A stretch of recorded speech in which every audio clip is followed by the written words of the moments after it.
शेतकरी संघर्ष समिती 8 जानेवारीपासून संपावर जाणार आहे। कांदा उत्पादक शेतकऱ्यांच्या अडचणी त्यामुळे वाढणार असल्याचे चिन्ह दिसत आहे। शेतकरी संघर्ष समिती 8 जानेवारीपासून संपावर जाणार आहे, त्यामुळे शेतकऱ्यांच्या अडचणींमध्ये मात्र वाढ होणार आहे।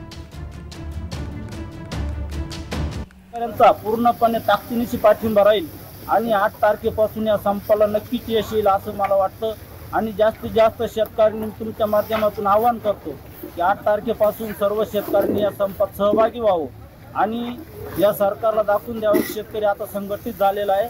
शेतकऱ्याचं मरण जर इथून पुढे जर राजकारणी किंवा सरकार करत असेल तर त्याला शेतकरी नक्कीच त्यांच्या मागणीतून किंवा त्यांच्या सगळं संघटितपणातून त्यांना उत्तर देईल असं मला वाटतं। संप जो पुकारलेला आहे या संपात शेतकऱ्याचं समर्थन आहे जाण्यासाठी, पण त्याचा मुद्दा खरा असा आहे का शेतकरी कोलमडीत असल्यामुळे मुलांचं शिक्षण, मुलींचे लग्न, घरदार बांधणं अशा अनेक त्याला ज्या आर्थिक व्यवहारी त्याच्यामुळे त्याला कांदा हा विकणं आहे। तो आज 1600 गहू, 1800 गहू, 1700 गहू, पण त्याला विकणं आहे कारण तो एकदम अडचणीच्या संकटात कोलमडलेला आहे।